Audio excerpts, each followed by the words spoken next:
مضمون جو پڑھا نا تفہیمات میں سے فتنہ تکفیر، تو مولانا مودودی رحمۃ اللہ نے یہی بات اس میں بیان کی کہ امت مسلمہ کو جتنا نقصان اس بات نے پہنچایا کہ چیزیں لوگ اپنے خیال میں سمجھتے کہ یہ دین ہے، دوسرے نہیں اگر ان کو مانتے تو ان کو کافر کہتے ہیں، گمراہ کہتے ہیں، ان سے اپنا پھر محبت کا رشتہ ختم کر دیتے ہیں، ان کے ساتھ نماز نہیں پڑھتے، ان کا جنازہ نہیں پڑھتے۔ تو اس شے نے جتنا نقصان پہنچایا غیر مسلمان میں اتنا پہنچایا، اس ٹکڑے کر دیا امت کو، علماء نے کہہ دیا یہ گروہ مسلمان نہیں، یہ نہیں۔ تو اس کے بارے میں کہتے ہیں کہ اللہ کے رسول علیہ السلام نے اتنا ڈرایا کہ اگر تم اپنے کسی بھائی کو کہتے ہیں نا تو کافر ہے، تو دونوں میں سے اب ایک تو ضرور مارا گیا، اگر وہ کافر ہے تو ٹھیک ہے، ورنہ جس نے کہا نا یہ مسلمان نہیں رہا۔ اتنا خطرناک جرم ہے کہ تم کیوں ایک کلمہ پڑھنے والے کو کافر کہتے ہیں۔ تو عقیدے جتنے اللہ رسول نے بتائے تھے نا وہ سارے مسلمان مانتے ہیں، ان میں کسی کا اختلاف نہیں۔ جب اپنی سمجھ سے کچھ عالم کوئی نئی بات کہتے ہیں نا کہ یہ بھی دین ہے اور دوسرا اس کو نہیں مانتا، تو پھر یہ نہیں کہتے کہ چلو ہماری سمجھ میں یہ بات ہے مگر یار یہ کوئی دین میں ایسی لازم نہیں کہ سب مانے، اگر تم نہیں مانتے تم بھی مسلم کافر کہہ دیتے۔ آپ سارے لوگوں کے علم میں مسئلہ خلق قرآن ایسا عباسی دور میں شروع ہوا کہ قرآن مخلوق ہے یا غیر مخلوق، کتنی حکومتیں اسی جھگڑے میں گزر گئیں، اتنے پورے ملک میں علماء کو مارا گیا، جیلیں بھر گئی۔ جو کہتا مخلوق ہے اس کی جان چھوڑ دیتے، جو کہتا نہیں مخلوق نہیں اس کو جیل میں بند کر دیتے۔ امام احمد بن حنبل کو کتنا پیٹا گیا۔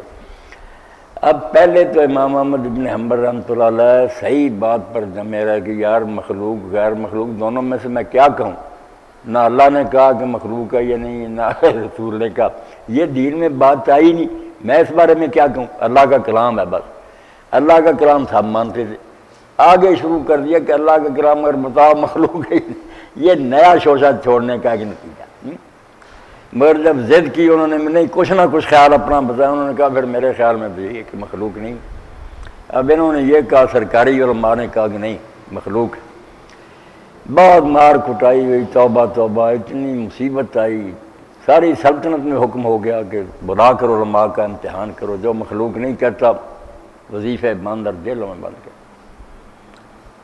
آخر میں یہ فتنہ جو ختم ہوا نا وہ ایک بابے سے ختم ہوا۔ جب روم سے قیدی چھڑا کر لایا گیا نا مسلمان، تو ان سے یہی سوال ہوتا تھا کہ مخلوق ہے، جو کہتا مخلوق ہے اس کو چھوڑ دیتے، جو کہتا نہیں مخلوق کو رومیوں سے چھوٹ آیا یہ اپنی جیل میں بند کر دیتے۔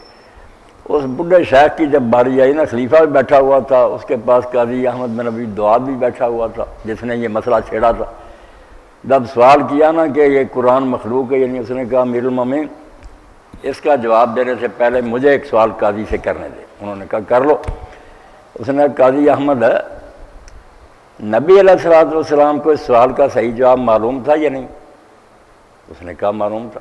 پھر حضور نے ذکر کیا نہیں کیا۔ اس نے کہا افسوس ہے کہ نبی یقیناً جانتا تھا کہ مخلوق ہے یا نہیں مخلوق، تو خود مانتا کہ حضور کو اس کا جواب معلوم نہیں بیان کیا۔ مسئلہ ضروری ہوتا حضور نہ کر دے۔ نبی علیہ السلام پوری طرح صحیح جواب سے واقف تھے، خاموش رہے۔ تو اور یہ دوسرا فریق دونوں نہیں جانتے کہ صحیح ہے یا نہیں، کہ بات تمہاری بات صحیح خیال ہی ہے نا، تم نبی نہیں ہو۔ نبی جانتے ہو چپ رہا، دین میں ضرورت ہوتی ہے اس مسئلے کی تو آپ بیان نہ کرتے۔ تجھے قاضی کوئی یقین نہیں کہ میرا ہی خیال ٹھیک ہے کہ یہ مخلوق ہے، نہ احمد کو پتا کہ یہ غیر مخلوق ہے۔ جاننے کے باوجود حضور خاموشی اختیار کر سکتے ہیں، تم کیوں نہیں خاموش رہے، کیوں امت کو اس فساد میں ڈالا؟